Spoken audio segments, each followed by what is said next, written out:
Chers auditeurs, bonjour. En juillet 2019, le magazine économique américain Forbes se demandait comment l'État hébreu était devenu pionnier dans le transfert des technologies, rappelant que le Technion de Haïfa faisait référence dans le monde en la matière. Un an plus tard, presque jour pour jour, on apprend qu'Israël est la première puissance mondiale dans le secteur du numérique, de la cybertechnologie et de la technologie médicale. Alors, comment expliquer le succès de la Startup Nation ? Comment comprendre qu'un si petit État, fort de seulement 8 millions d'habitants, puisse d'après l'OCDE rivaliser avec l'Amérique, les puissances d'Europe occidentale, la Chine ou encore l'Inde ? Dans un article récemment publié par Globes, on apprenait que rien que pour l'année 2019, les entreprises israéliennes évoluant dans le domaine de la high-tech avaient rapporté un bénéfice de presque 8 milliards de dollars. L'exportation des produits et services liés à la cybersécurité totalisant à eux seuls près des 3/4. Et de fait. Sur les 100 firmes pionnières high-tech dans le monde, pas moins d'une dizaine affichent désormais le drapeau israélien. Innovantes, 4 de ces entreprises ont rejoint cette année les licornes de New York, selon l'expression créée en 2013 par Eileen Lee pour qualifier les grands groupes affichant plus d'1 milliard de dollars. Israël en possède désormais 9 aux États-Unis, sur la trentaine dont elle peut se targuer à ce jour dans le monde. Une trentaine qui pourrait changer la donne dans un avenir proche.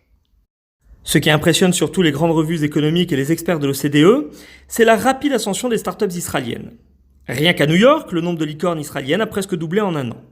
Parmi elles, on trouve Sisense, une société d'analyse commerciale, VazData, une société de stockage de données, Fiverr, une plateforme de freelance en ligne, ou encore des sociétés de publicité comme Outbrain et Taboola qui se sont rapprochées du podium grâce à leur récente fusion.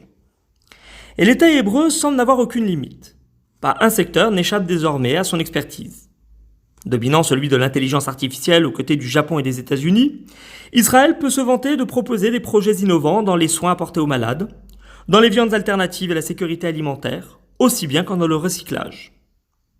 Tous les yeux se sont d'ailleurs rivés, on se souvient, sur le petit pays proche-oriental dès le début de la pandémie de Covid-19.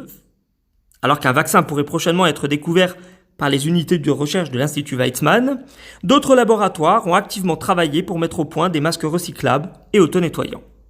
L'un d'eux a d'ailleurs fait l'objet d'un article sur Patrimoine et culture du judaïsme, vous vous en souvenez sans doute, il y a quelques semaines. Cet objet se purifie n'importe où, en seulement quelques minutes, grâce à une alimentation électrique par port USB. Et comment ferions-nous, justement, aujourd'hui, sans ce petit appareil de stockage dont la prise reconnaissable parmi 1000 sert à tant d'usages ? Sait-on seulement que ce procédé a été mis au point en 1998 par un entrepreneur originaire de Ramat Gan du nom de Dov Moran. Autre exemple, en mars dernier, la métropole d'Aix-Marseille et la municipalité phocéenne ont été victimes d'un gigantesque piratage informatique. Sans doute aurait-elle aimé bénéficier de la technologie de la firme Morphizek, auteur en 2014 d'un logiciel impressionnant permettant aux entreprises de contrer les cyberattaques. À l'heure d'un rapide réchauffement climatique et d'une aggravation des conditions de vie en zone aride, l'Afrique aurait bien besoin également des services de Prospera. Cette compagnie, fondée en 2016 et basée à Tel Aviv, utilise l'intelligence artificielle pour aider les agriculteurs à contrôler leurs champs à distance et de façon précise. Des caméras et des capteurs surveillent et analysent en temps réel l'irrigation, l'utilisation de pesticides et le rendement des parcelles. Ce qui n'est pas sans rappeler la technologie d'une autre firme israélienne, Netafim, devenue la pionnière mondiale dans le domaine de l'irrigation intelligente par goutte à goutte. Une centaine de pays ont déjà fait appel à Simcha Blas, son fondateur d'ailleurs. Toujours dans le domaine de l'intelligence artificielle, on trouve Cibo, une entreprise fondée en 2012 dont le siège est également localisé à Tel Aviv. Sa technologie, qui permet de contrôler le processus de production et de prévenir les pertes en amont, est prisée par tous les grands groupes mondiaux, que ce soit de l'alimentaire, comme Pepsi, Barilla et Nestlé, ou encore le secteur automobile avec Skoda. Chaque jour, la technologie israélienne sauve des milliers de vies, ou du moins les améliore.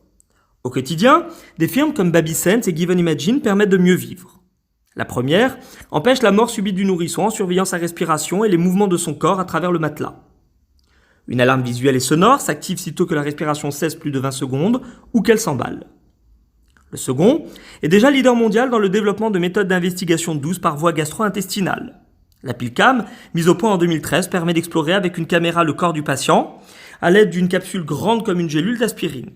Ce système, apprécié pour son efficacité dans le monde entier, tarde néanmoins encore à se généraliser dans la sphère médicale française. Aujourd'hui, la Silicon Wadi qui s'étend le long de la bande côtière d'Israël, depuis Rehovot jusqu'à Netanya, concentre ainsi ce qu'on fait de mieux en matière d'innovation dans tout le Moyen-Orient. À cela, deux facteurs culturels qui se complètent. D'abord, la chutzpah, cette arrogance innée doublée de défis que nourrit chaque juif en lui-même depuis qu'on l'autorise à s'exprimer et à créer. Ensuite, l'ouverture de l'État hébreu à l'immigration. Une immigration d'autant plus profitable depuis 2 décennies qu'elle est désormais principalement constituée d'intellectuels formés en Amérique, en Europe occidentale ou en Afrique du Sud. À quoi il convient d'ajouter un facteur structurel. L'accent mis sur l'éducation à forte valeur ajoutée sur place et le goût prononcé des gouvernements successifs pour l'innovation. Depuis des décennies, l'État subventionne en effet la croissance industrielle en injectant des prêts à faible taux. Et malgré une pénurie de matières premières nationales et de sources d'énergie de façon générale, Israël peut se louer de faire partie des leaders mondiaux. Et dans le domaine du high-tech, Israël joue son atout fort. Les relations diplomatiques et géopolitiques ont largement évolué au Moyen-Orient avec un besoin désormais urgent de développement au sein du monde arabe.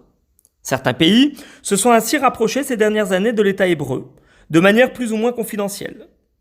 Et nécessité faisant loi, les Émirats arabes unis ont même officialisé leurs échanges avec l'ancien ennemi sioniste au nom d'une volonté de collaboration et d'échange dans le domaine des technologies de pointe. Un rapprochement qui s'est d'ailleurs accéléré lors de la pandémie, l'État hébreu étant en mesure d'aider ses voisins, souvent privés du nécessaire pour traverser pareille crise. Cette chronique touche maintenant à sa fin. J'espère qu'elle vous aura intéressé et renseigné. Je vous rappelle que les informations complémentaires pourront être trouvées sous le podcast de ma chaîne YouTube Emmanuel Attias. Je vous donne, si tout va bien, rendez-vous après les vacances d'été. D'ici là, bon repos et belles journées ensoleillées.